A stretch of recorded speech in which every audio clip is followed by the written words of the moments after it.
Bom, só para lembrar vocês, eu vou gravar, tá? Para os outros alunos que quiserem assistir, dos grupos também está disponível.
Oi, Rafa.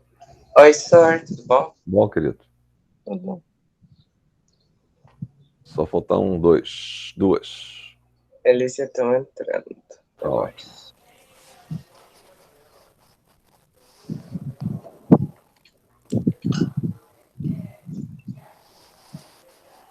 Ô, Sor, se eu tiver que sair um pouco mais cedo é porque meus pais estão chegando de viagem, tá? Tá bom, querido.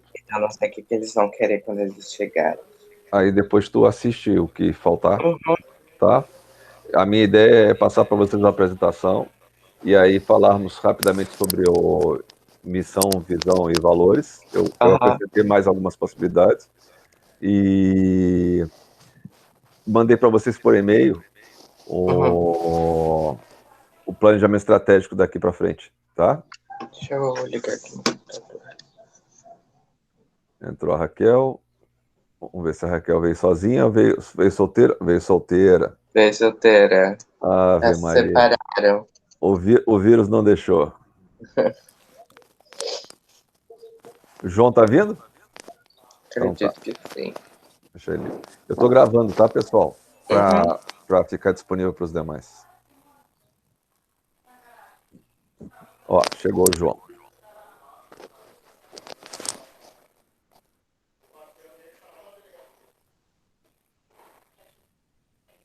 Ué, eu permiti, ele não entrou? Ah, entrou. Oi, João. Oi, senhor. Tudo bom? Tudo. Tá solteiro hoje, então? Cortaram Hoje teu eu barato? Hoje estamos separados. Então tá. Vamos tocar ficha porque a gente tem muita coisa, tá?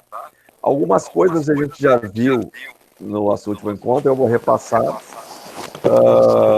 E eu vou dar exemplos para vocês que são de coisas diversas para vocês terem uma noção de que isso serve para qualquer coisa. Então, hoje a gente vai falar sobre ambiente do consumidor. A gente tem que tentar descobrir quais são os consumidores atuais e quais são os possíveis futuros consumidores do nosso produto, no nosso caso, dos cogumelos. O que esses consumidores precisam em termos de produto lá na hora de de se tornarem um possível consumidor. E quais são as características do meu produto em relação às características dos produtos dos concorrentes, tá? Eu vou fechar o microfone da Mari. Isso, eu ia falar. Pronto. E aí, se alguém precisar, a qualquer tempo, por favor, pode abrir o microfone que a gente pare e conversa. E aí eu ofereço para vocês o modelo de análise, que é o modelo 5W, tá? Por que tanta coisa? Porque vocês não têm prática de analisar ambiente. Então, eu tentei criar ferramentas que pudessem servir de base para vocês se perguntarem as coisas que precisamos para preencher o nosso plano estratégico. Bom, então, quem são os nossos consumidores atuais e potenciais? Quais são as características demográficas desse público? É classe média alta? É média? São mais velhos? São os mais jovens? Se são os mais velhos, por que os mais jovens não compram? Será que é falta de conhecimento? Será que eles não tiveram acesso a esse tipo de coisa? Que tipo de culinárias que utilizam esse produto que a gente está querendo vender, né? Quem realmente compra? Eu havia conversado com vocês outro dia. Muitas vezes um produto é projetado para consumo de uma determinada classe, mas quem paga é outra. Por exemplo, iogurte para criança, quem paga são os pais. Carro, na verdade, quem dá sempre o pontapé final dentro de uma família é a mulher, não é o homem. Então, se eu quero cativar a mulher para comprar o meu carro, eu tenho que botar bastante porta-treco lá dentro. E assim vai, tá? Quem são os principais influenciadores? No nosso caso dos cogumelos, nós já havíamos conversado na semana passada da possibilidade de usar digital influencers dentro do campo da gastronomia para incentivar as pessoas a consumirem, né? E aí, para isso, a gente teria que ter gente cozinhando que lançasse vídeo no YouTube e outras cositas mais. Mas isso é parte das estratégias que a gente vai bolar mais adiante. De que forma nossos produtos podem ser consumidos sozinhos, combinado com outros produtos? Quem de fato vai nos interessar a consumir esse nosso produto? Restaurantes, lanchonetes, no nosso caso, ou o consumidor diário, o consumidor familiar? Eu tenho que pensar nas possibilidades todas, porque a minha propaganda vai ter que ser focada num deles. Eu não vou conseguir focar para todo mundo, porque eu não tenho recurso para isso. Uma possibilidade, e não é raro se fazer isso, é eu focar no consumidor individual e, na hora de eu focar no consumidor individual, olha, vai no seu mercado, não tem? Fala com os gerentes do mercado para comprar o nosso produto. Quer dizer, eles estão empurrando o cliente para pressionar o mercado a ter aquele produto que ele deseja consumir. Isso muitas vezes funciona dependendo do nível da classe social desse consumidor. O que os consumidores fazem com nossos produtos após o consumo? No nosso caso, as embalagens. A gente até havia comentado da possibilidade de comprar embalagens de tribos indígenas, porque elas serviriam de cachepô depois, ambientalmente sustentáveis, a gente poder vender isso como parte da nossa propaganda, lembram? Onde que esses consumidores compram nossos produtos? Supermercado, no nosso caso, prateleiras de armazéns, de delicatessens. De que forma o comércio eletrônico vai poder nos auxiliar na venda desse produto? No nosso caso aqui, a terceira possibilidade, não se compra em outlet, né? Nós não estamos trabalhando com ponto de estoque, mas isso aqui serve para qualquer tipo de produto e serviço. Uma coisa extremamente importante, existe uma sazonalidade na compra do nosso produto? Se existe, o que eu faço?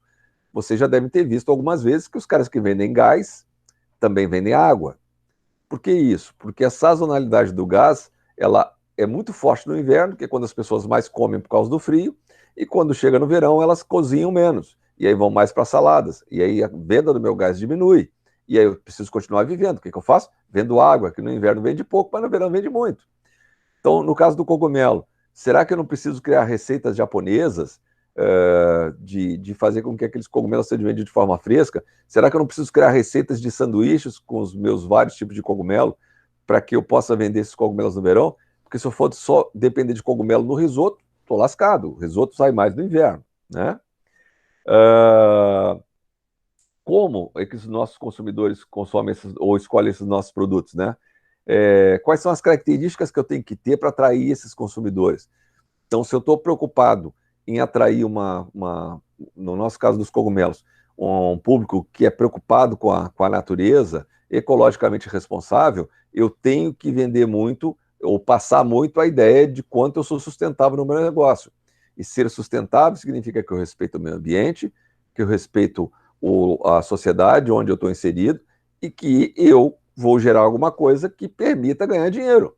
Porque não adianta eu ser Madre Teresa de Calcutá, que o negócio vai à falência, e aquilo abandonado vai ser pior para todo mundo, né? Será que eu consigo desenvolver relacionamentos de longo prazo com esses nossos clientes? Será que a gente consegue desenvolver formas desse nosso cliente ficar com o nosso produto na mente para comprá-lo no futuro várias vezes? E aí nós desenvolvemos aquela possibilidade de estratégia de criar agroturismo. Lembra que nós falamos?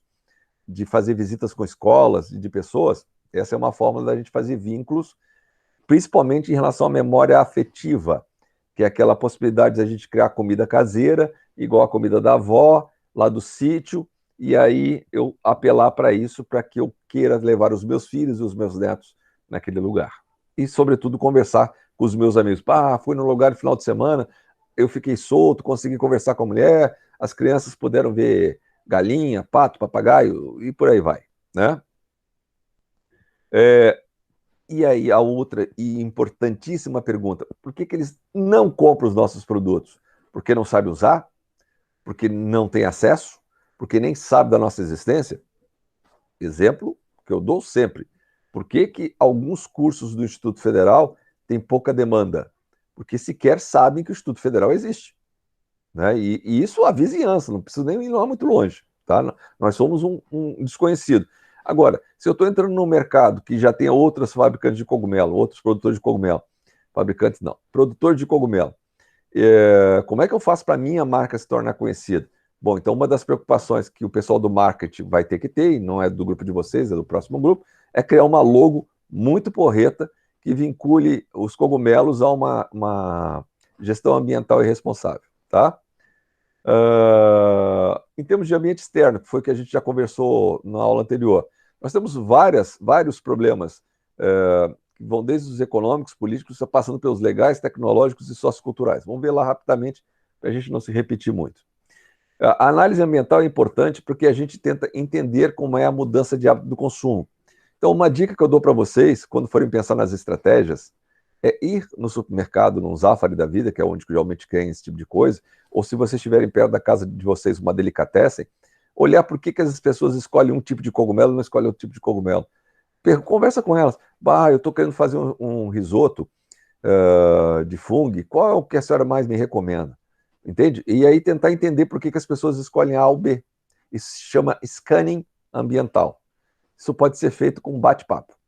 Quem faz isso muito bem, ou fazia isso muito bem, não sei se permanece fazendo, acho que sim, era o pessoal da Renner.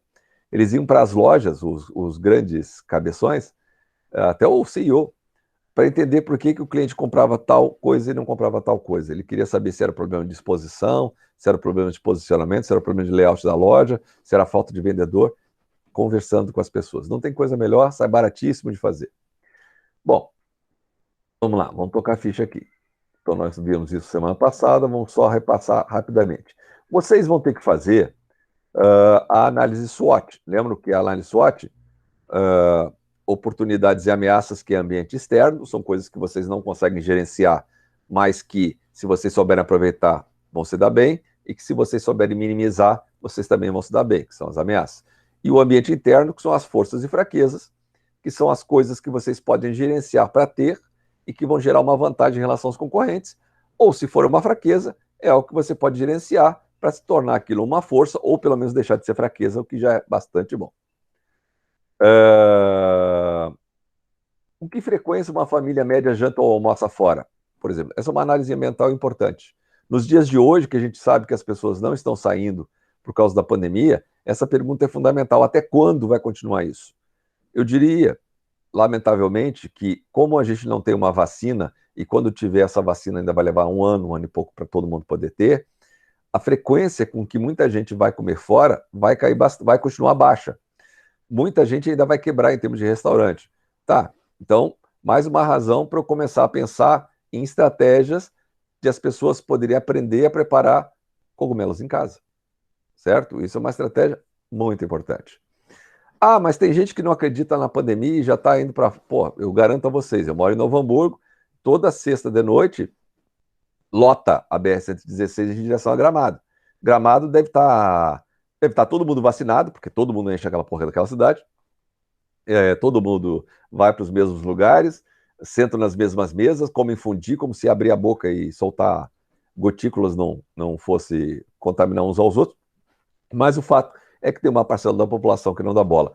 Tá, mas Sérgio, de Garibaldi para Gramado algum problema? Não, é serra, gente. Na verdade, a serra ali, você de Garibaldi para Gramado, você passa por Caxias e já está em Gramado. Gramado divide fronteira com Caxias do Sul. Está todo mundo ali do lado, meu frete é pequeno em termos de custo. Alguma legislação pode afetar o tipo de embalagem? Cara, duvido que alguém vai fazer qualquer queixa de você substituir isopor, por exemplo, pelas cestinhas feitas pelos índios. Pode ser, por exemplo, a folha de bananeira, se não quiserem a cestinha dos índios. Também pode ser uma alternativa. Quais são os concorrentes principais em termos de marca com o meu produto? Que outros produtos com diferentes características podem tirar o cogumelo do prato? Por exemplo, o palmito. O palmito é um concorrente de produto importante em relação ao cogumelo. Eu posso fazer um risoto de palmito e posso não fazer de cogumelo. Quem fizer de palmito automaticamente deixará de comprar cogumelo. E o genérico é qualquer tipo de coisa que a pessoa queira. Seria o caso da pipoca em relação ao sanduíche do McDonald's, que eu já falei com vocês tantas vezes. O pipoqueiro, o cara que faz crepe, o cara que vende o cachorro-quente na esquina, é um concorrente direto do McDonald's, porque ele é um concorrente genérico. Quem se alimenta de uma coisa, acaba não se alimentando de outra. E o concorrente de orçamento, todo mundo está brigando pela mesma grana.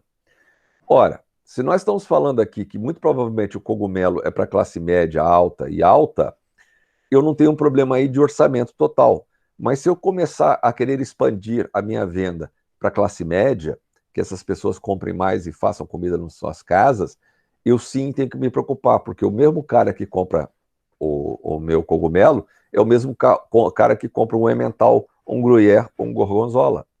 Se o cara levar uma coisa, se for classe média, muito provavelmente ele não levará outra. E aí, nosso produto encalha. Só para vocês terem uma ideia de que como as concorrências existem, o refrigerante, por si só, pode ser para um concorrente de marca, para uma Coca-Cola, pode ser para um produto, é por isso que a Coca-Cola tem outros produtos que não são exatamente a Coca-Cola, mas são da Coca-Cola, como chás, águas e coisas que tais. Pode ser um concorrente genérico, simplesmente suco de torneira, né? Quem mora em Ivoti, por exemplo, toma água direto da torneira, não precisa nem filtrar. Lá eles têm uma água absolutamente limpa. E o concorrente do orçamento total é qualquer coisa que eu vou deixar de comprar aquela bebida para simplesmente comprar. Pode ser um sorvete, pode ser uma bala, pode ser um pirulito, pode ser um doce. A grana é pouca. Meu pirão primeiro, conhece essa história, né?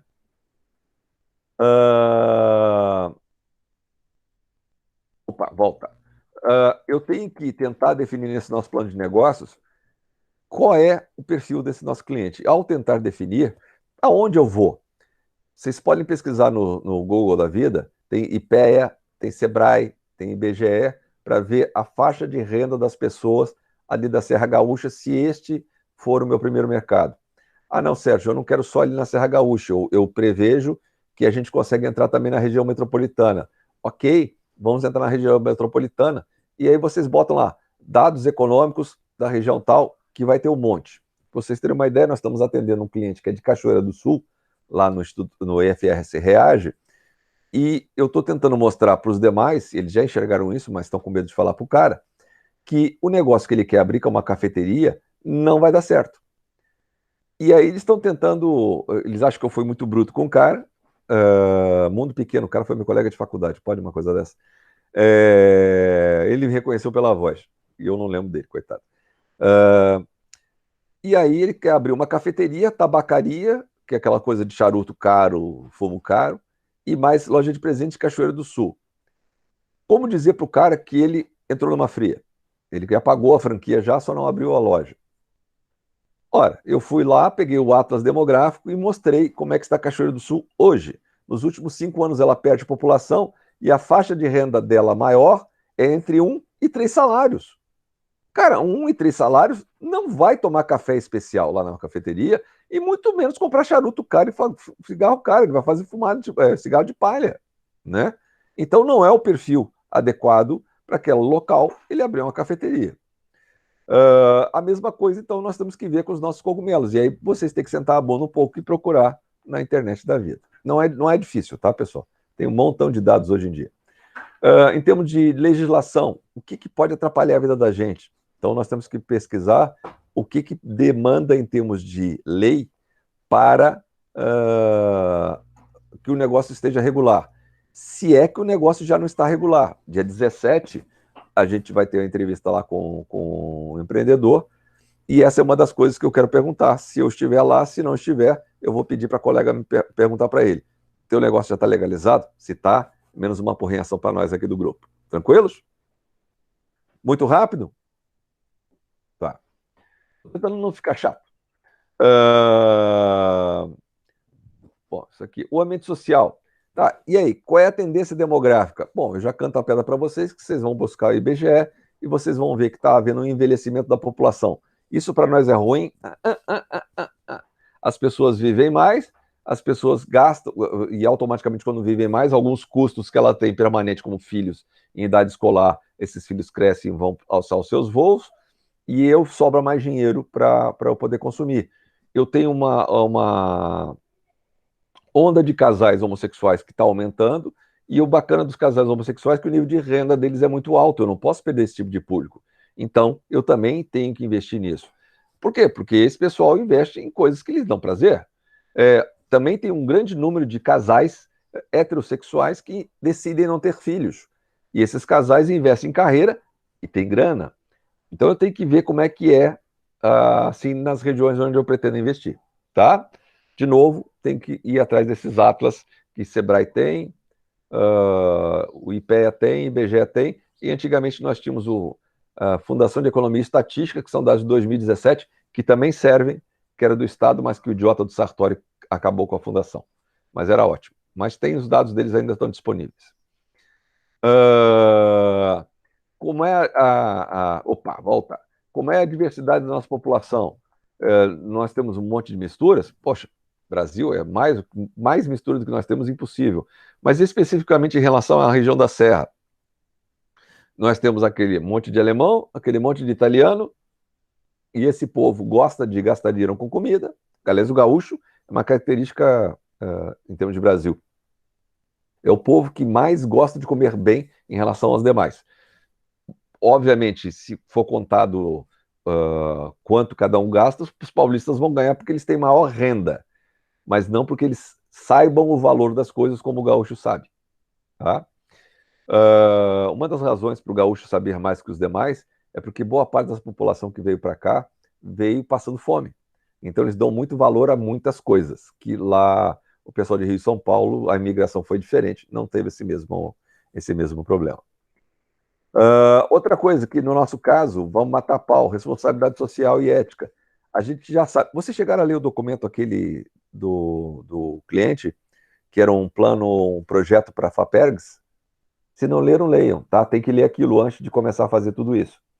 Não é algo grande, e também tem que ler a demanda do cliente, que é um quadradinho menor. A Lise já disponibilizou para vocês, não disponibilizou? Tá. Vocês têm que ler aquelas duas coisas para vocês entenderem mais desse negócio. Sem ler isso, vocês não vão conseguir ir em frente. Mas lá mostra o quanto eles têm preocupação social e ambiental. Tá? O negócio deles é calcado na sustentabilidade. Extremamente importante, quanto ético nós vamos ser? Nós vamos falar mal dos produtos dos outros? Dica que eu dou para vocês, a gente nunca fala mal do produto dos outros. E a razão é uma só. Quando a gente fala mal de um produto que é igual ao nosso, sempre suscita no consumidor a desconfiança que nós podemos não ser tão sérios assim também. Então, para citar um exemplo horroroso, mas é real. Havia muito acidente aéreo com a TAM, lá na década de 80, 90. A Varig sempre soube a razão, eles não faziam manutenção. Economizavam o dinheiro da manutenção para fazer o avião voar, e o avião voava sem condições, e por isso tinha tanto problema. A Varig em nenhum momento anunciou isso em público, porque sempre poderia suscitar no consumidor de que a Varig talvez não fosse assim também, e quem me garante que a Varig também não faz a mesma coisa? Então a gente não fala mal. A gente ressalta as nossas qualidades desde que comprovadas. Se nós somos ambientalmente sustentáveis, nós temos que mostrar para o cliente que nós somos ambientalmente sustentáveis. Quanto mais a gente puder trazer o consumidor para dentro do nosso negócio, mais certificação nós vamos ter, porque a certificação virá da legitimidade. Eu vi como é feito. Isso não tem preço. E com as redes sociais se espalha feito labareda. Por exemplo, eu já visitei a unidade de fabricação da Santa Clara lá em... Meu Deus do céu, cidade antes. Garibaldi... Carlos Barbosa. Cara, é de babar. O processo é hiper limpo, o ser humano não toca, a máquina faz tudo. O ser humano só aperta botão. Ele não toca nada do produto, nada, nem da caixinha, nem do líquido que está passando. E eles conseguem deixar de produzir leite, produzir laranja com total eficiência graças às máquinas que eles compraram. Uma não contamina a outra. Eu tenho um vínculo com os caras. Tá? E esse vínculo foi criado no momento que eles permitiram a visitação. Eu tenho um vínculo ruim, e aí nunca mais deixaram visitar, com a Borussia. A gente levava alunos lá do Campus Osório para visitar a fabricação da Borussia. O relatório dos meus alunos na última visita que aconteceu lá foi tão ruim que isso acabou correndo a cidade, que um aluno comentou com o familiar, que comentou com outro, proibiram as visitas. É um horror de sujeira. Vocês não acreditam de como eles são poluidores do ambiente. Horrível, horrível, horrível. Eu não consigo comprar Borussia, tá? Coisa da vida. Ah, mas como é que tu sabe dos outros? Eu não sei. Eu sei que a Borussia é uma desgraça. Só se melhoraram muito desses últimos 2 anos, mas eles não liberaram a visita, porque eu acho que eles não liberaram muito, não. Tá? No nosso caso aqui, questão de preço, formação de cartel, não cabe. Cartel é quando a gente combina preço, tá? Então, para nós isso não tem porquê. Ok, podemos ter tecnologia dentro do nosso negócio? Claro que sim. No setor agropecuário, do agribusiness, a gente pode ter tecnologia para caramba. Por exemplo, uma tecnologia importante é controle de umidade, para que eu não tenha que ter empregado lá o tempo todo. Se eu controlo a umidade tecnologicamente, eu consigo mexer na temperatura do ambiente e evitar que os cogumelos se contaminem por fungos não desejados, tá? Então, a gente vai ter que conhecer o que eles estão fazendo lá. Algumas perguntas que a gente pode fazer. Existe alguma lei de zoneamento que te proíba fazer a tua produção de cogumelos lá? A gente já sabe que eles estão no meio rural, eles não têm esse problema, tá? Se a nossa população envelhecer, vai afetar o teu negócio ou não vai afetar o teu negócio? Por exemplo, se eu sou uma creche com a população envelhecendo, eu já ficava com as barbas de molho porque eu não vou ter cliente daqui a uns tempos. Qual é o custo de eu vender o produto na minha região? Ou quanto eu estou prejudicando o meu entorno com a minha produção? Que tecnologias eu posso oferecer? Poxa, uma tecnologia muito legal seria fazer uma visita virtual à produção de cogumelos, mostrando o quanto aquilo é legal, bem feito, preocupado com sustentabilidade, e largar aquilo na internet com alguém falando. E aquilo vai multiplicando. Esse ambiente que eu estou, pode entrar novos competidores com facilidade, ou a reputação do meu negócio vai ser uma barreira de entrada importante? Como reputação ser uma barreira? Cara, quando eu crio um vínculo com o meu cliente, eu estabeleço uma reputação de honestidade e confiança. Dificilmente eles me trocam porque sabem do que eles estão comprando. Às vezes eu cobro um pouquinho mais caro, mas o cliente paga porque sabe que aquilo lá está vindo limpo. Tá? E é por isso que a gente tem que pensar bem nas estratégias lá adiante. A vantagem competitiva, como eu já falei para vocês no outro encontro, é aquilo que eu tenho que os outros concorrentes não têm por um período de tempo.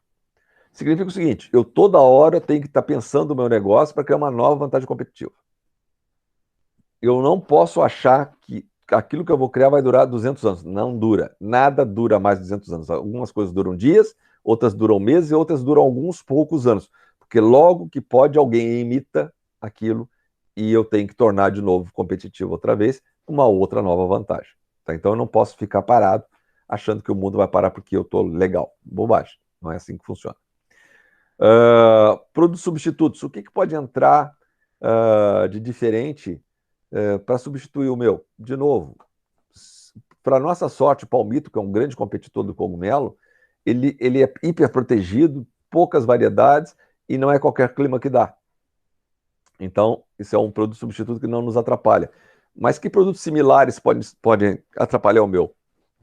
Por exemplo, os produtos feitos lá em Mogi das Cruzes, que eles produzem mais quantidade, mas talvez não com a mesma qualidade com que a gente se preocupa em produzir. Nossa sorte é que o frete de São Paulo para cá aumenta barbaramente o custo, porque o diesel está caro para caramba, tá? E aquele é um troço que ocupa espaço, não pode ir muito peso um em cima do outro, significa que o caminhão, além de ter que ser refrigerado, ele não consegue carregar 100% do seu volume total. Isso é uma barreira interessante de entrada a outros competidores, salvo se esses competidores estiverem no mesmo estado que eu, né? O que eu ofereço de diferente para esse cliente? No caso dos fast food, eu ofereço tempo. No nosso caso, dos cogumelos, a gente está tentando oferecer um método inovador de produção, sustentável, preocupação com o meio ambiente.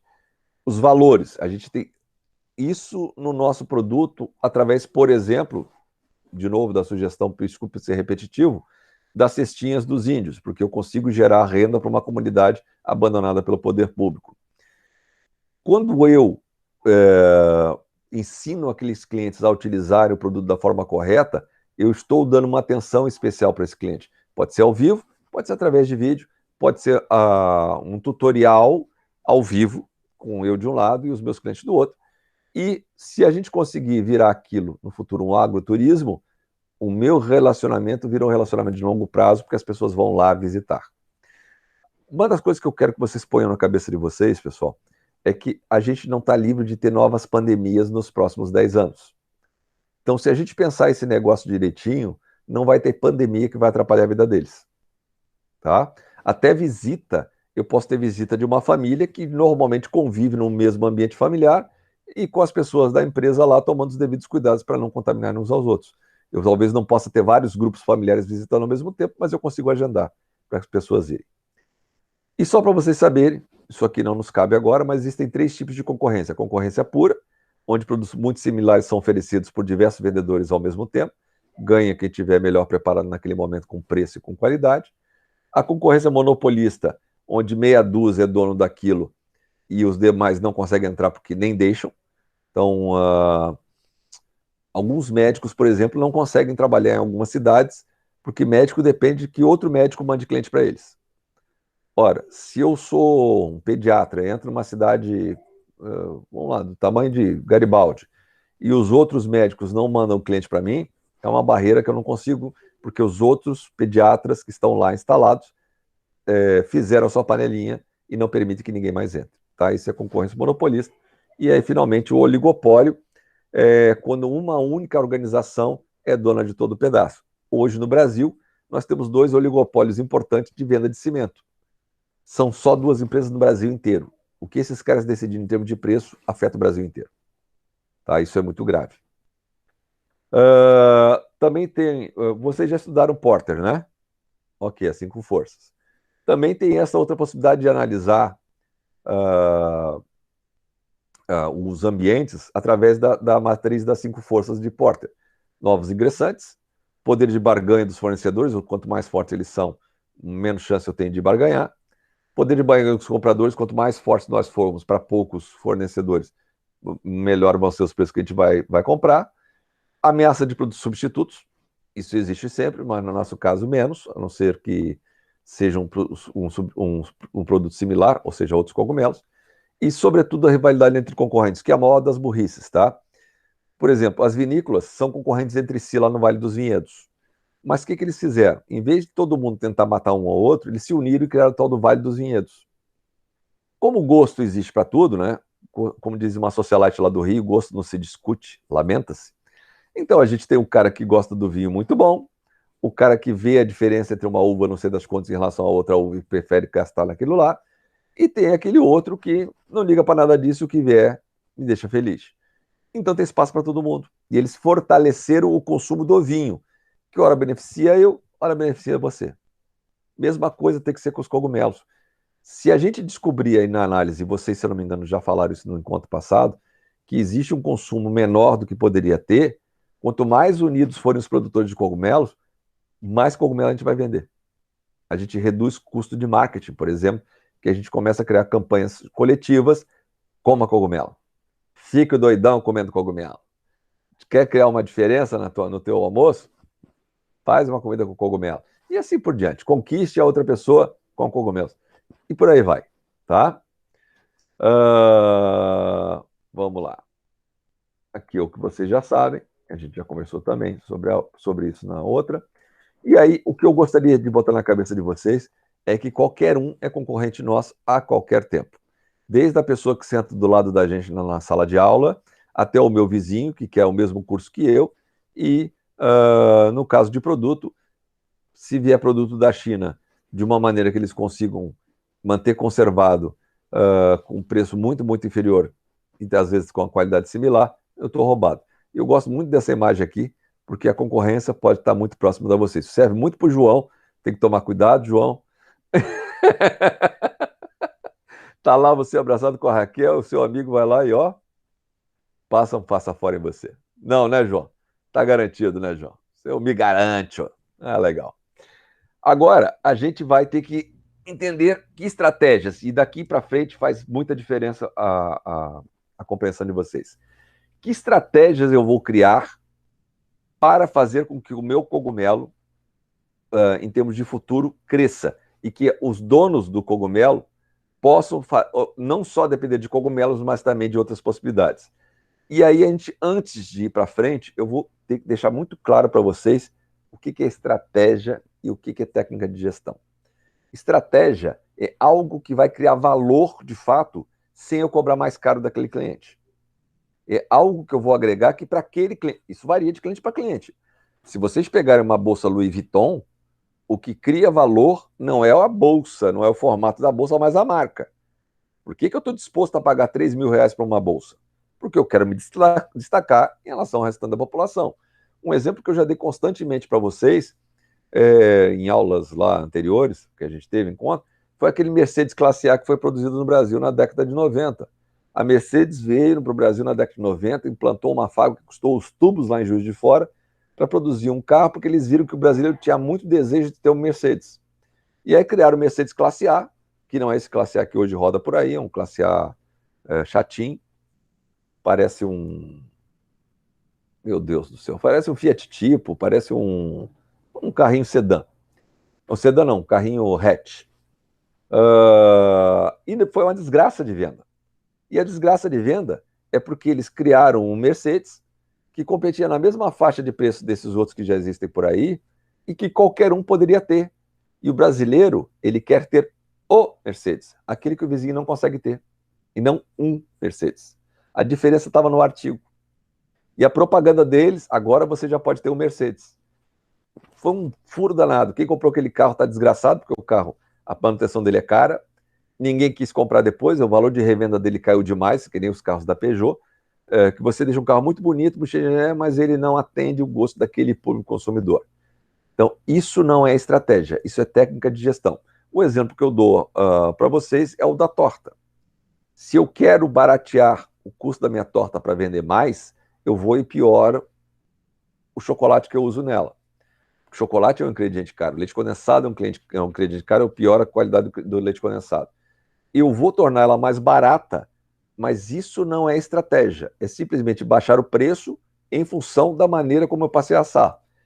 Estratégia seria fazer uma torta com algo muito diferenciado em relação ao que a minha concorrência é capaz de fazer, como, por exemplo, durabilidade, como, por exemplo, a decoração que eu vou fazer nessa torta, que vai torná-la muito distinta do que os meus concorrentes são capazes de fazer, a possibilidade de eu parcelar essa torta em 2, 3 vezes, porque a torta é cara, e aí parcelamento, a gente não compra torta todo dia. Se eu puder comprar uma torta muito legal, muito diferenciada para uma ocasião muito distinta, e eu poder ela parcelar em 2, 3 vezes, eu estou criando uma estratégia.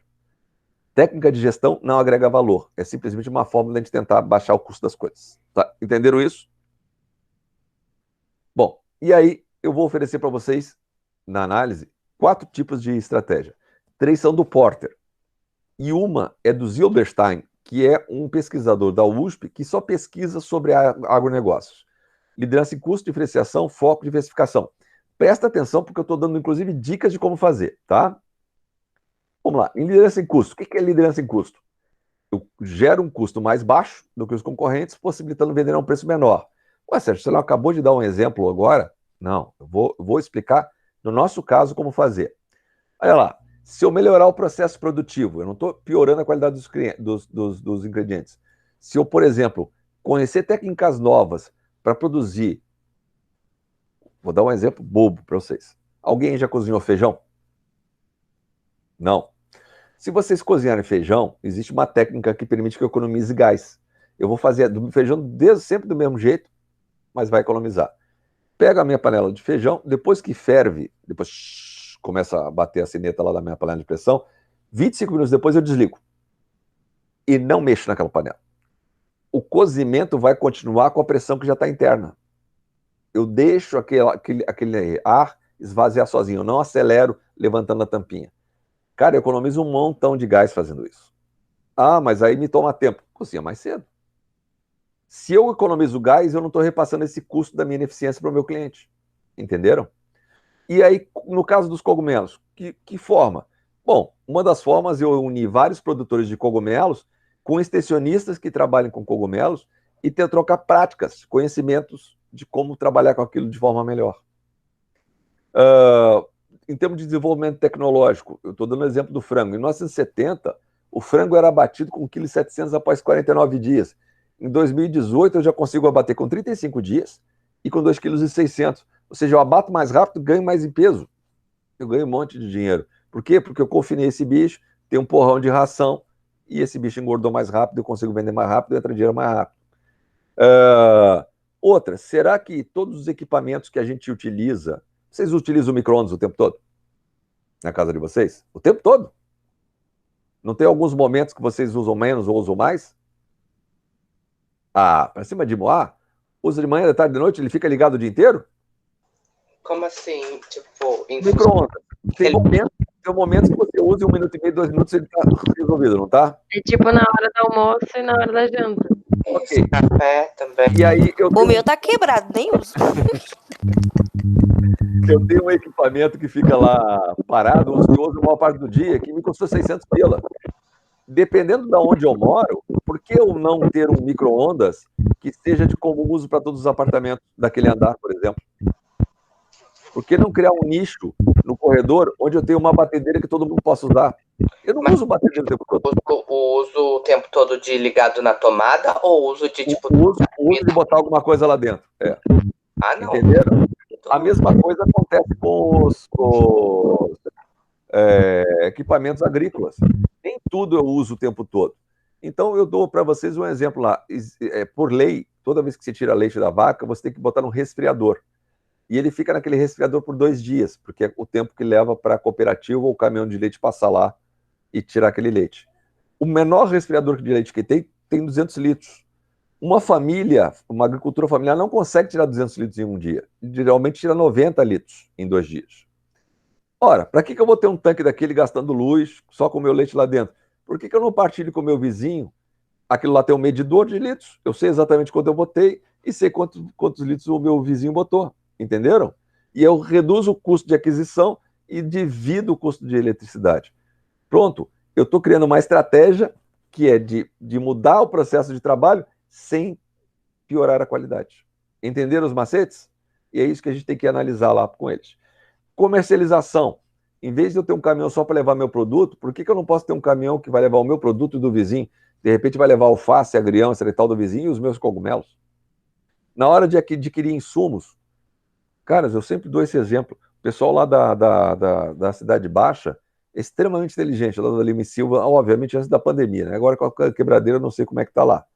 Pelo que minha mulher disse, tudo quebrado. Mas eles, em vez de o meu barzinho comprar 4 caixas de Brahma, o outro comprar 6 caixas de Brahma, o restaurante maior comprar 10 caixas de Brahma, a gente passou a fazer um pedido só. Ó, fecha um caminhão de Brahma. Eu consigo negociar preço. No momento que eu peço, em vez de um saco de fertilizante, pedir 10 sacos de fertilizante, eu consigo negociar preço. De novo, eu tenho uma estratégia de redução de custo sem mexer na qualidade do meu produto. Entenderam? Vamos lá. Diferenciação do produto. Diferenciação do produto é de que forma o meu cliente percebe que o meu produto é diferente do produto do cliente dos outros. O exemplo que eu dou ali é da Harley Davidson. O que tem de diferente na Harley Davidson? A Harley Davidson tem um nome, que é impactante. Tem o barulhinho da moto, para quem é amante de moto, que é um barulho diferente. Teve até uma época, tempo atrás, que eles tiraram aquele barulho e mudaram. Foi um auê danado, eles tiveram que voltar com o barulhinho original. Mas isso é algo muito subjetivo. Então, eu tenho um irmão que ama café. Ele faz questão de tomar cafés diferenciados. Eu sou um idiota em termos de café. Eu não sinto muita diferença. Eu sei quando um café está bem passado ou mal passado, mas eu não consigo distinguir café da não sei onde. Mas para ele faz diferença, então ele só usa café tipo exportação lá do mercado público e ele mora em Bento. Queijos. Quem é apaixonado por queijo, ele gosta de saber que o queijo veio de uma determinada região que tem uma forte tradição. Então tem os queijos franceses e aqui no Brasil nós temos o queijo da Serra da Canastra, de Minas Gerais. Algodão colorido. Nós somos o quarto país maior produtor de algodão colorido do mundo e o segundo maior exportador, só perdemos os Estados Unidos.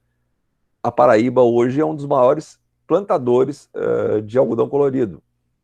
Puxa, mas por que tem de algodão colorido tão legal? Eu não gasto dinheiro com corante, ele já vem pintadinho da natureza. Vinho dos Vales dos Vinhedos, cachaça de Minas e por aí vai, é produção orgânica. E aí eu continuo na diferenciação para mostrar para vocês algumas estratégias. A minha imagem da minha marca, quando ela está bem difundida, todo mundo sabe que cachaça que vem de Minas é boa. Será que todas? Na cabeça da gente, sim, mas para quem entende, não é bem assim. O pós-venda, que a gente chama de servitização, o quanto o meu cliente tem acesso a mim depois que eu tirei o dinheiro dele. Eu consigo dar dicas para ele do como fazer. Por exemplo, se eu sou um plantador de cogumelos, eu vou ter alguém preparado para atender o telefone para dar dicas de como preparar aquele cogumelo. Se é que eu já não tenho também isso na hora que vendo lá na propriedade. De que forma o meu cliente consegue acessar o meu produto? Como é que eu tenho certeza que aquele produto vem daquela propriedade? Se vocês olharem as carnes do supermercado, todos eles são rastreados hoje em dia. Você sabe qual foi o produtor que vendeu aquela carne. Por que não fazermos isso com o nosso cogumelo? Pela identificação socioambiental, o quanto eu me preocupo com a natureza e o quanto isso é divulgado, quantos clientes já comprovaram que isso é verdade. Pela embalagem, eu tenho uma embalagem diferenciada que destaca o meu produto em relação aos demais. Pela minha capacidade de inovação, pela garantia de qualidade, significa marca relacionamento. Olha, eu tenho um problema aqui, comprei X cogumelos aqui e uma parte deles não estava legal. Eu nem discuto. Senhor, eu vou lhe mandar uma nova bandeja. O que eu faço com essa? Pode jogar fora. Eu vou lhe mandar uma nova, porque não tem um custo do frete de volta. E eu não... mas você está dando... Cara, eu não estou perdendo aquele cliente. Ele vai saber que se tiver algum problema no futuro, ele conta comigo 100%. O que no Brasil é uma raridade.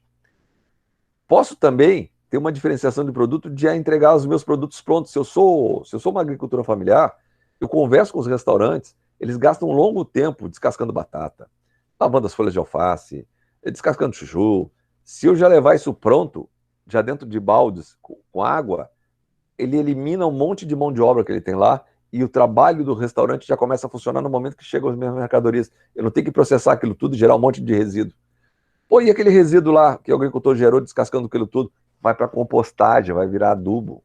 Ele não perde nada, certo? E ainda vai cobrar pelo valor de ter descascado aquele troço todo, de ter lavado as folhas e tudo mais. Diferenciação do produto também. Eu posso oferecer produtos diferentes para diferentes nichos, né? Então, se eu, como agricultura familiar, eu não consigo concorrer por custo e preço, eu posso concorrer oferecendo várias coisas dentro do meu estabelecimento. Por exemplo, eu posso... Economia de escopo é que você produz várias coisas num lugar só. Eu posso produzir os cogumelos, eu posso produzir geleias, eu posso produzir pastas, eu posso produzir caponata, eu posso ter um restaurante que faça a comida da vovó, eu posso ter um agroturismo, eu posso ter aquelas coisas de trilhas no meio do mato para as pessoas poderem brincar enquanto estão lá. Eu posso ter uma série de fontes de ganho.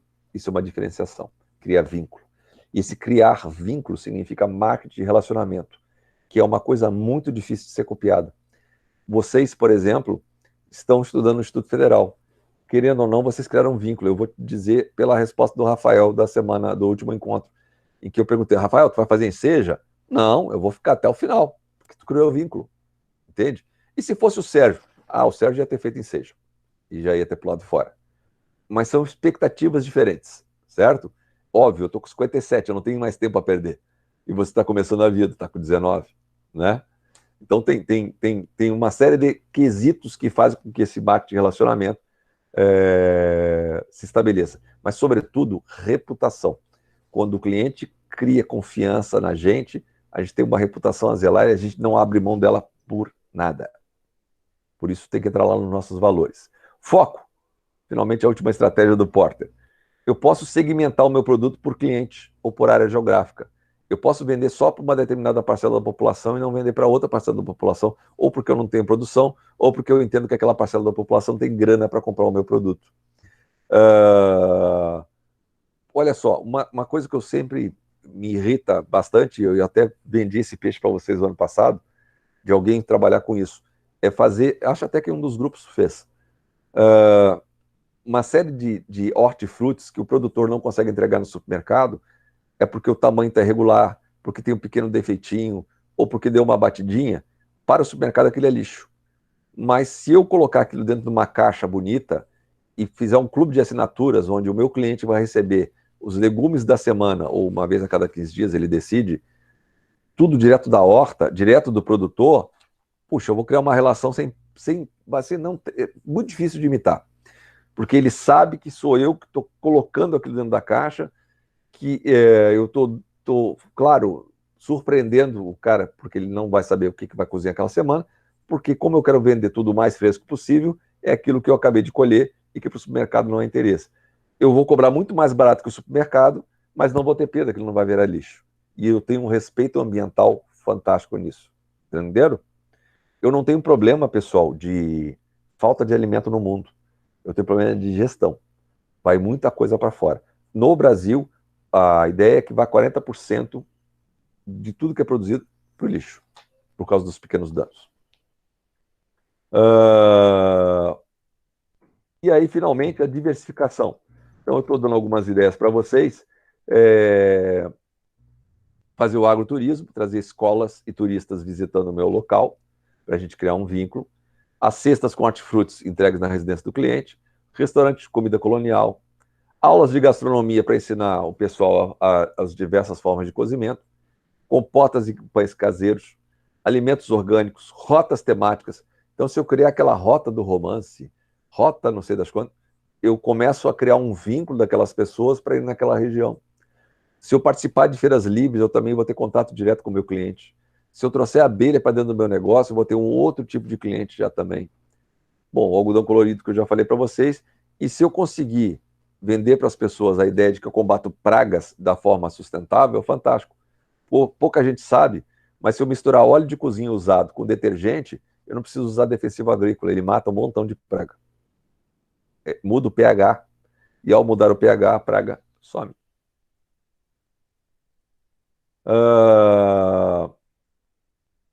Quando a gente consegue criar esse processo de interação entre produtor e comunidade, a gente consegue inserir e criar um clima de confiança, porque eu sei quem produziu, sei aonde produziu, e eu acabo legitimando aquele produtor. Porque, olha, pode comprar produto tal, ó, nota 10 o cara. Eles passam a valorizar o saber fazer. E o saber fazer é um atributo que poucas pessoas conseguem imitar, porque nem todo mundo tem a tradição de fazer aquilo da mesma maneira que eu faço. Tranquilos? Aí eu dou um aviso aqui para vocês que isso tudo que a gente faz é para alcançar vantagem competitiva, mas que eu tenho que tomar um cuidado, que eficácia operacional não é estratégia. E aí, de novo, eu tento mostrar para vocês que reduzir os custos não necessariamente vai me gerar lá, se eu reduzir o custo baixando a qualidade, vai me gerar uma vantagem competitiva. Eu só vou ter vantagem competitiva quando eu gerar algo a mais do que os meus concorrentes sem baixar a qualidade. Pode ser redução de custo? Pode, mas redução de custo por eliminar deficiência na hora de trabalhar. Vamos lá. Eficiência. Eu estou na freeway. Cara, tem 3 pistas ou 4 pistas na freeway. Se eu vou a 110 por hora, que é a velocidade média permitida, eu vou gastar, no meu caso aqui no meu carro, 20 km por litro, da que o Logan faz. Se eu resolver acelerar para 130, eu vou gastar em torno de 17, 16 km por litro e vou chegar 10 a 12 minutos mais cedo. Estou sendo eficiente? Se eu andar mais rápido, gastando mais combustível, só para chegar a 10 ou 12 minutos, eu não estou sendo eficiente. O que eu gastei não compensa o que eu cheguei mais cedo. Aquelas SUVs que os caras andam a 140, 150, eles gastam um monte de combustível. Eles têm que parar em posto mais vezes do que eu pararia. Ah, mas meu tanque é maior. Não te preocupa, você vai gastar mais ainda porque você vai carregar mais peso morto para poder andar naquela velocidade. Então, ser eficiente é ver até onde vale a pena você economizar naqueles recursos para gerar uma mesma qualidade no final. A gente é eficaz no momento que a gente elimina desperdícios. onde a gente evita criar falha. Você está precisando chegar 10 minutos mais cedo? Sai 10 minutos antes, cara. Que aí você resolve o problema do consumo, né? E você vai a 110 por hora e ainda por cima não corre o risco de ter uma multa ou de aumentar a chance de um acidente. Então, não confundir eficácia operacional com estratégia, porque eficácia significa fazer atividades semelhantes melhor do que os concorrentes, mas isso ainda não é suficiente para trazer o concorrente para dentro. A gente tem que fazer aquelas atividades que os concorrentes fazem de forma muito superior para que o cliente possa perceber o quanto de qualidade eu estou entregando para ele no final. E qualidade, pessoal, é subjetivo. Tem gente que não liga para coisa nenhuma. Eu, por exemplo, não ligo para carro caro. Mas tem muita gente que liga para carro caro, sim, a gente tem que respeitar essas pessoas. Bom, e aí vamos para a análise SWOT, finalmente, que é aquela que a gente já conversou sobre ela algumas vezes. Vamos direto para ela. Forças, fraquezas, oportunidades e ameaças, também conhecida como análise FOFA. Strengths, weaknesses, opportunities e threats. Oportunidades e ameaças sempre ligadas ao ambiente externo, aquilo que eu não consigo gerenciar, mas que eu tenho que ficar de olho para aproveitar, no caso das oportunidades, ou para reduzir a porrada, no caso das ameaças. Forças, aquilo que eu tenho e pouca gente tem. Fraquezas, aquilo que eu ainda tenho de muito ruim, que o meu cliente reconhece que não está legal, que eu tenho que melhorar para que aquilo, no mínimo, se torne uma força, né? E aí eu estou dando alguns exemplos para vocês de forças. Capacidade de inovação é uma força, reputação é difícil de imitar, é uma força. Fraqueza, por outro lado, se eu tenho pouca pesquisa e desenvolvimento, eu posso gerenciar o meu negócio para que aumente minha pesquisa e desenvolvimento. Oportunidade, mudança demográfica, no nosso caso, extremamente favorável ao envelhecimento da população. Posso aumentar a minha produção interna aos mercados? É uma oportunidade. Ameaça, mudança de legislação, muita gente fazendo a mesma coisa que eu faço, criando produtos similares sem a mesma qualidade, mas que o cliente não percebe. Isso são ameaças importantes. Eu tenho como evitar que essas pessoas produzam? Não tem. Eu tenho como minimizar isso? Sim. Eu tenho que fazer um marketing agressivo mostrando o quanto o nosso produto é produzido de forma sustentável, enquanto os dos outros têm muito desperdício de água, matéria-prima, desrespeito à natureza e por aí vai. Mas eu não falo mal dos outros, eu falo das minhas qualidades. Eu estou dando algumas situações aqui para vocês de oportunidades. Eu fornecer algo que pouca gente oferece, fornecer de maneira melhorada, fornecer um novo produto ou alguma coisa que já exista, mas ligeiramente melhor, ou aproveitar uma determinada demanda daquele momento. Exemplos nós tivemos na pandemia aos montes, né? Tinha gente que fazia avental, camiseta, e de repente passou a fazer máscara, que era o que havia para o momento, para ganhar dinheiro. Eu tenho sempre que tentar fazer uma análise desse mercado para saber o que eu posso fazer de venda, o que aquilo pode ser útil e o quanto eu tenho de competência para fazer aquilo. Vou ter que descrever o que a concorrência oferece e o que eu ofereço.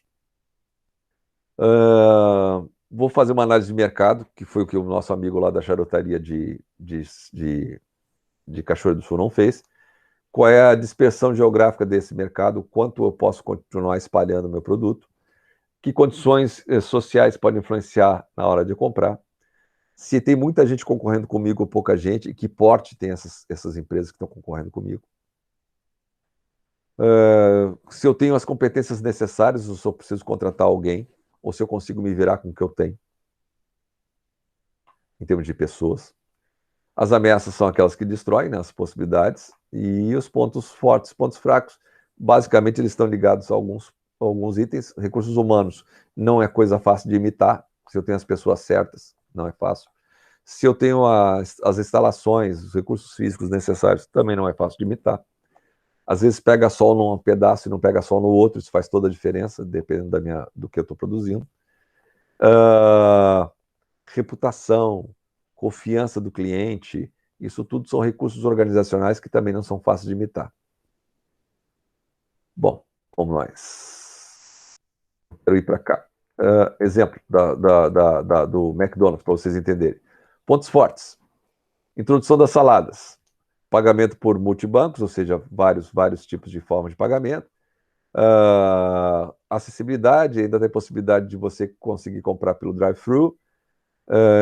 Eles têm uma aposta de que a velocidade com que eles atendem é adequada. E limpeza. Vocês veem que tem sempre alguém passando vassoura em algum lugar ou paninho em algum lugar. Isso é de propósito. O banheiro tem que estar sempre limpo para dar a noção do que ao cliente de que a cozinha também é limpa e não é por acaso que a cozinha é aberta, que é para a gente poder ver. Pontos fracos.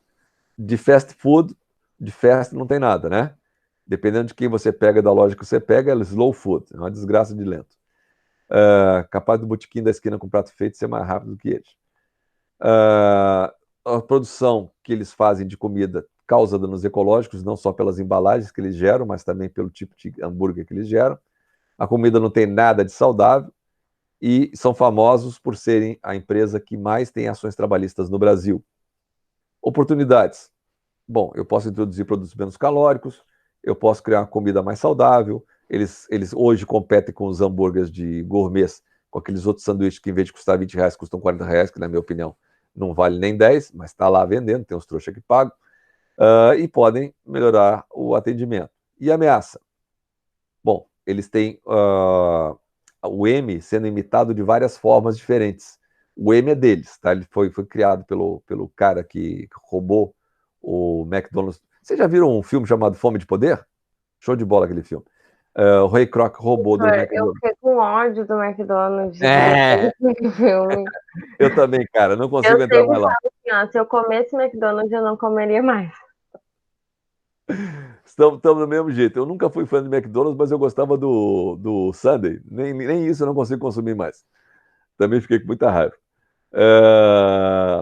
E aí, uma ameaça importante é que cada vez as pessoas estão preocupadas com comida saudável e a imagem do fast food é uma coisa que atrapalha. Pasmem, a Lara talvez já tenha presenciado isso, mas com essa pandemia, as filas para entrar no drive-thru do McDonald's aqui em Novo Hamburgo são imensas. As pessoas ficam 1 hora paradas para comer aquele lixo lá.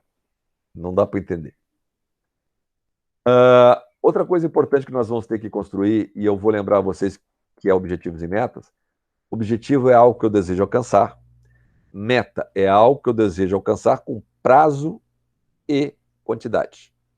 Quero emagrecer. Objetivo. Quero emagrecer 10 quilos nos próximos 2 meses. Meta. Quero passar no vestibular. Objetivo. Quero passar no curso de medicina da UFSP ou da URGS até o 10º lugar. Meta. Certo? Se eu não boto metas na minha empresa e não boto metas na minha vida, eu nunca vou alcançar coisa alguma. Vai ser sempre aquela, vou começar a dieta na segunda, eu vou começar a correr na segunda, podia começar hoje, mas eu deixo para segunda, né? E isso, obrigado, amor. Isso é que a esposa, tá vendo? Trouxe água pro pobre coitado. Obrigado, pô. Eu tenho que criar esses parâmetros para ver se eu estou conseguindo chegar lá ou não. E a gente tem que criar objetivos e metas para esse negócio dos cogumelos. Essa aqui é uma parte mais à frente, que a gente vai fazer lá no plano de negócio, no caso de vocês, no plano estratégico, porque eu dependo de mais informações deles. Mas, por favor, vocês não podem deixar de ler aqueles documentos, tá? Obviamente, para eu criar um objetivo... Obrigado, Flor. Para eu criar um objetivo legal, eu tenho que fazer alguma coisa, como eu disse no outro encontro, que seja desafiador. Não adianta fazer uma coisa que eu consiga atingir com facilidade, que eu não vou me estimular a correr atrás daquilo. E aí eu ofereço para vocês uma verificação de consistência. As ações a serem tomadas estão relacionadas com as metas, ou seja, aquilo que eu planejo em termos de estratégia vai funcionar de acordo com os objetivos? Se não, tem alguma coisa errada nesses objetivos e metas. Qualquer um consegue entender o objetivo que eu propus?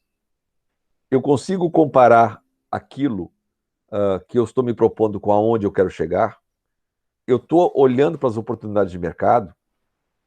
Eu estou enxergando os pontos fortes que eu tenho com aqueles objetivos? Eu consigo matar meus pontos fracos? A missão que eu criei para mim, a visão e os valores estão sendo respeitados dentro desses objetivos? Eles têm coerência? Ou foi um devaneio meu que eu fui ao banheiro e saiu aquela porcaria? Certo? Por isso, pessoal, planejamento estratégico não pode ser feito sozinho. A gente tem que fazer sempre em conjunto, porque tem sempre uma cabeça que vai pensar melhor do que duas cabeças pensam melhor do que uma. Ué, por que parou aqui? Ah, tá, porque foi a última. Deixa eu parar essa apresentação aqui Eu quero ir para vocês lá na... Deixa eu fechar isso aqui. Abrir isso aqui. A janela. Aqui. Compartilhar. Deixa eu só me achar aqui onde foi.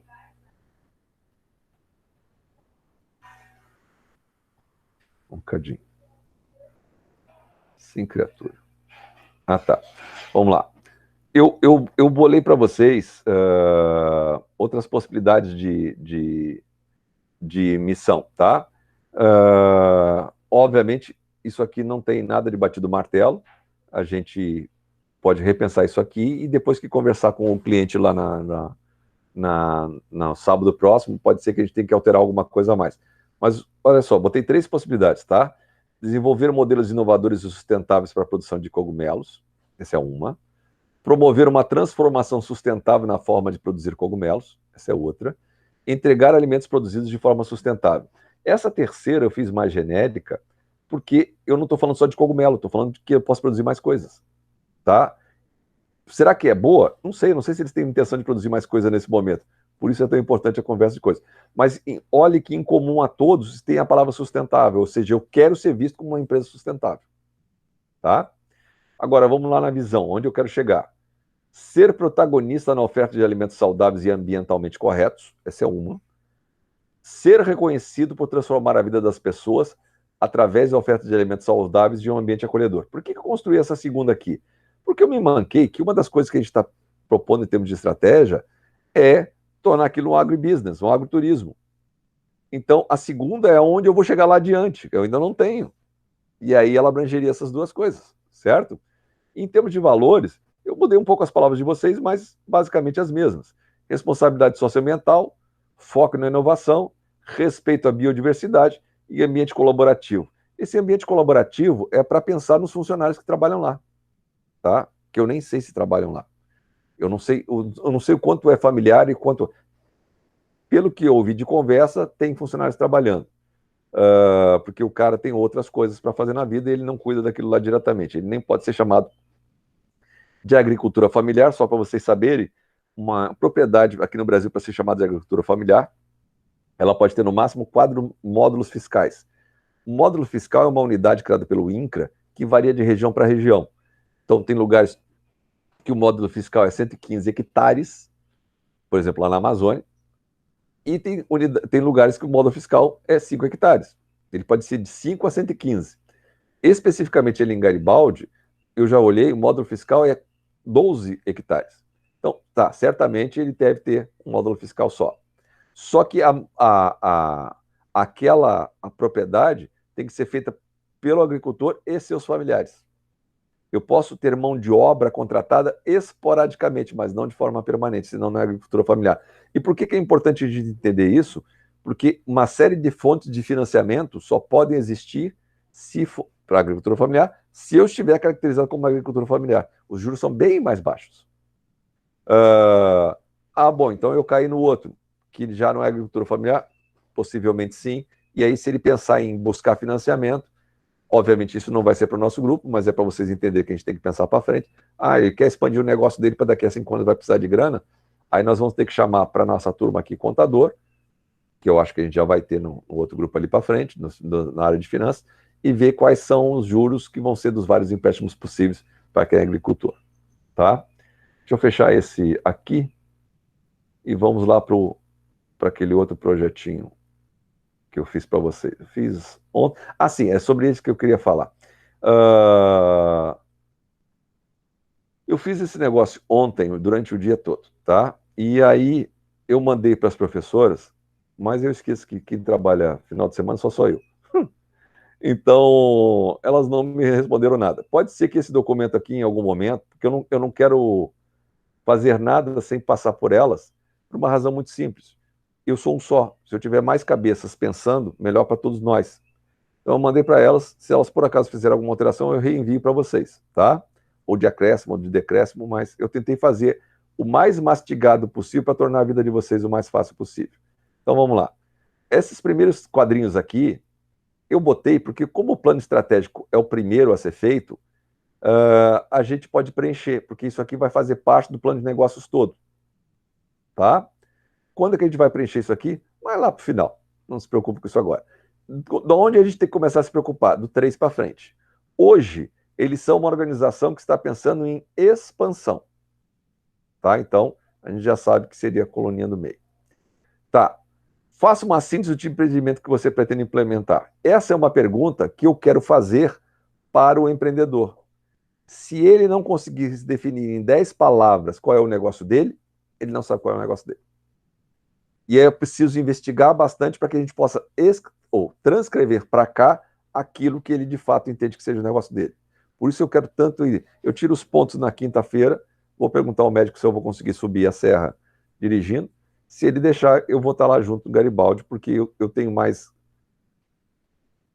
cancha. Eu trabalhei com planejamento estratégico em empresas e as minhas colegas todas, o que elas sabem de planejamento estratégico é o que viram na faculdade, tal, elas nunca trabalharam em empresa de fato. Tá?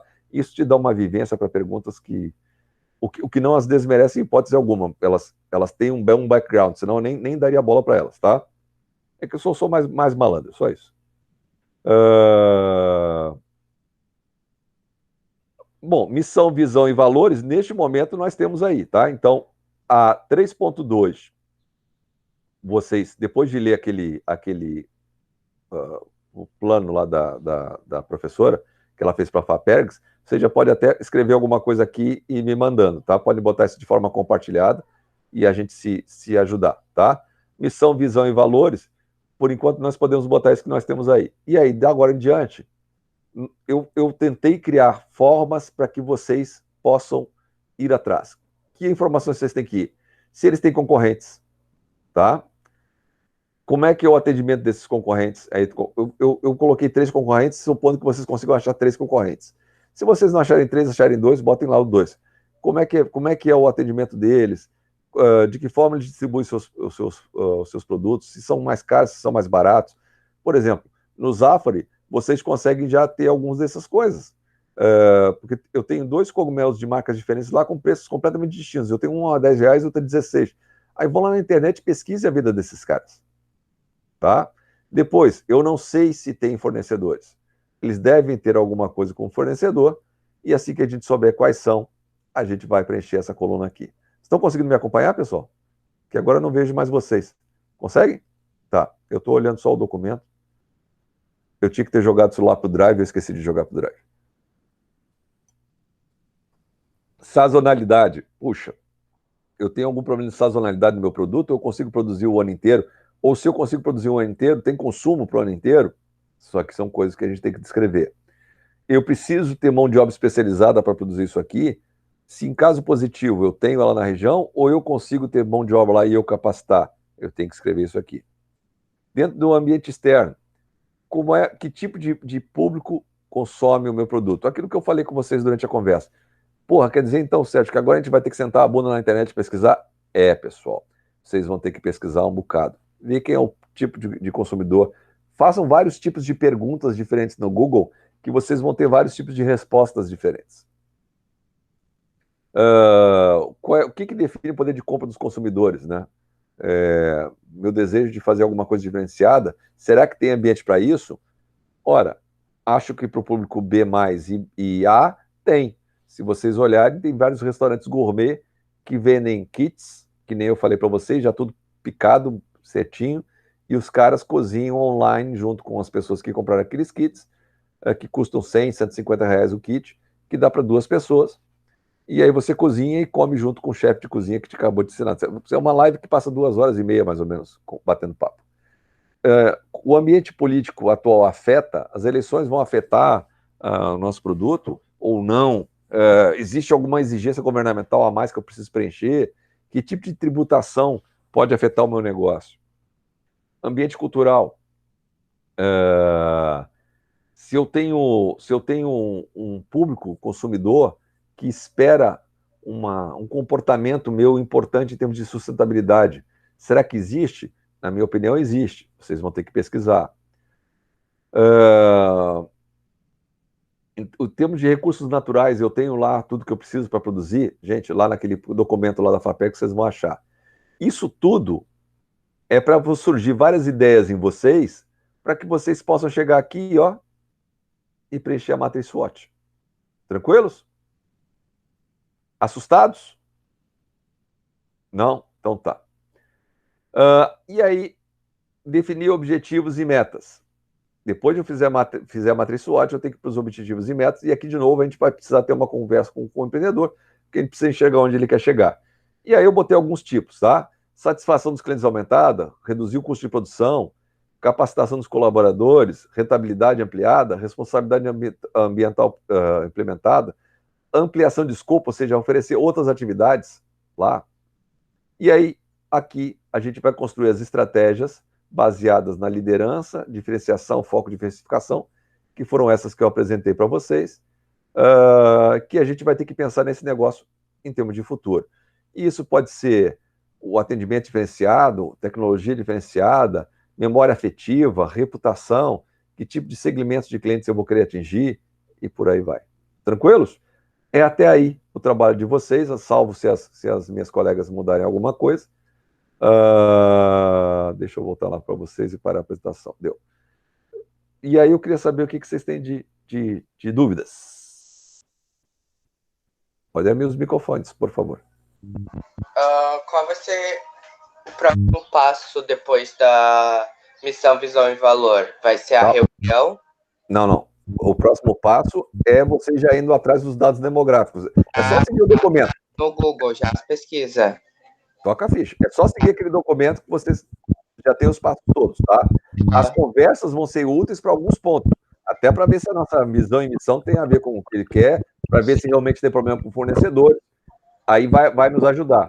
Até por essa razão, eu quero muito que as minhas colegas que vão participar lá da conversa com o empreendedor possam ler esse documento para servir de guia e perguntar. Tá?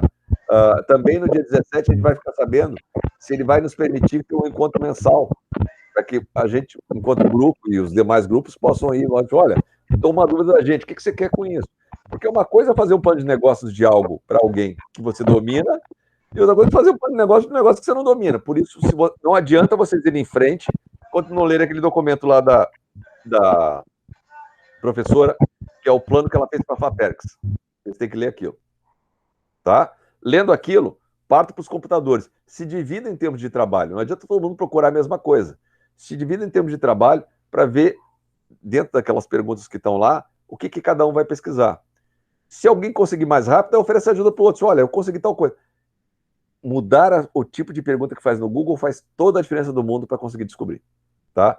O Google é algo que vocês não podem gastar menos de 4 horas pesquisando. Para vocês terem uma ideia, para o cidadão de Cachoeira do Sul, eu levei 2 horas até achar dados confiáveis e recentes. Para minha grande cagada, eram de 2020 os dados. Então eu consegui saber, por exemplo, o salário dos caras de 2020.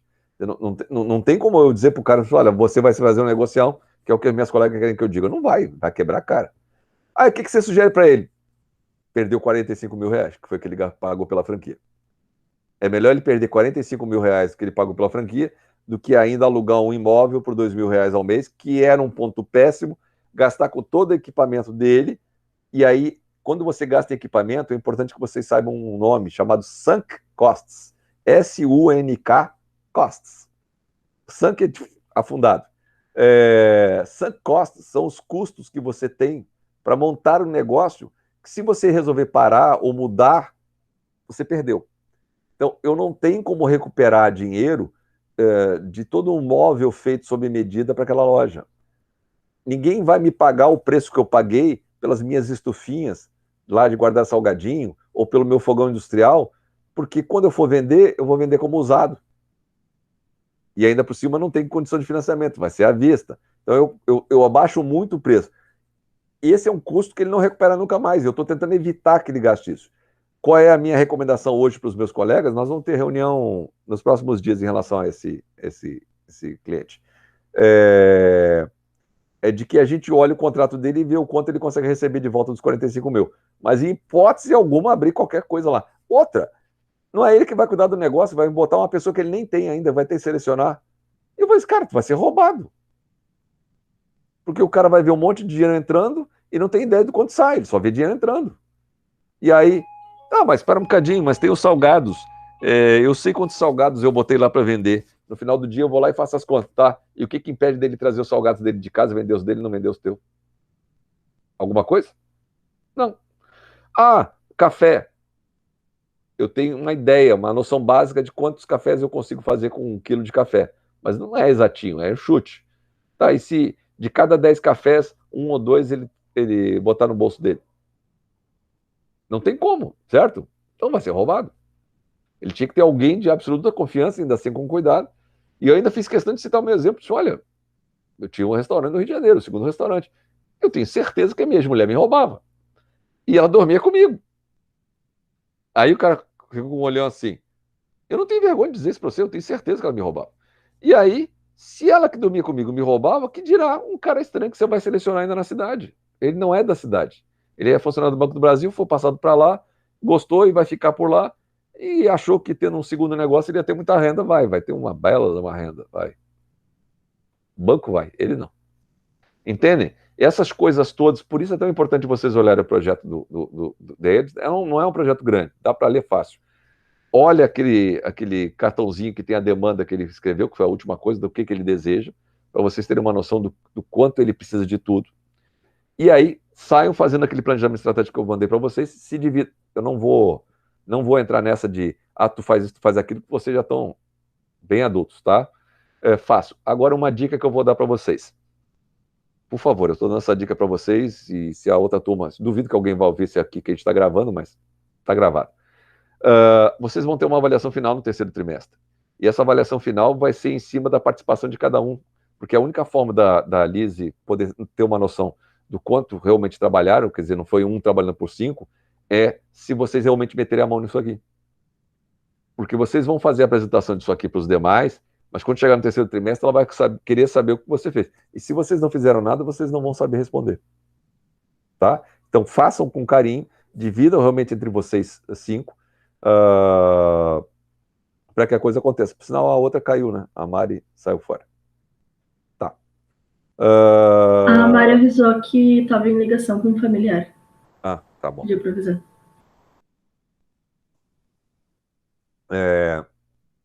E aí, vocês dividem, se precisarem de mim a qualquer tempo, a qualquer hora, não hesitem em me chamar, eu vou responder muito rápido. O Rafa me mandou o zap e rapidamente eu te respondi, né? Eu tô assim, como eu não posso sair, tô com a perninha cambota, e se saio tem que sair rapidamente, porque senão o pé incha muito, eu consigo responder muito rápido, tá? Sem estresse. Acharam algum dado, tem dúvida se serve ou não serve? Me manda que eu olho, vejo, sem estresse. O meu objetivo aqui é ajudar e tornar a vida de vocês o mais tranquila possível. Tá bom? Tranquilos? Gostaram de hoje ou foi muito chato? Foi bem legal, senhor. Tá. Foi suave. Ampliou as ideias, né? Sim. Deu para o que a gente vai ter que fazer. Isso aí. Na minha opinião, ele tem um negócio show de bola.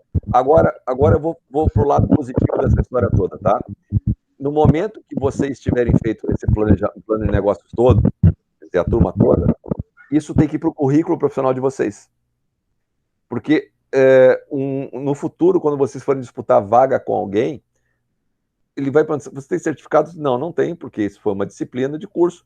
Mas ele vai te perguntar, e como é que você fez? E aí, quando vocês narrarem como fizeram, vocês já convenceram o cara. Entenderam? E por que isso é importante? É sinal de que vocês têm uma visão ampla do negócio. Então, eu prefiro ter um aluno que é capaz de pensar um negócio grande do que um camarada que saiu sei lá da onde, e só consegue pensar naquela funçãozinha merda que ele faz. Entenderam? Conta muito ponto. E isso que eu estou falando para vocês se refletiu numa das colegas que passou no ano retrasado. Ela foi minha aluna de TCC, eu enchi muito o saco dela, nós fizemos um bom trabalho de TCC, ela passou na enfermagem da URGS, e aí ela fez questão de me mandar um aviso de que tinha conseguido entrar com um grupo de pesquisa graças ao TCC que ela tinha feito. E aí veio agradecer por ter puxado tanto o pé dela. Mas, cara, é assim, se você não fizer a mesma coisa que todo mundo fala, você vai ter o mesmo resultado. Se você fizer a mais, você vai ter resultado superior. Então depende de vocês. Tá bom? Beijos grandes, então. Eu vou mandar a gravação para vocês todos, e aí qualquer coisa, prega um grito. tá? Beijão, fiquem com Deus. Obrigado por terem vindo no feriado, tá? Tchau, tchau.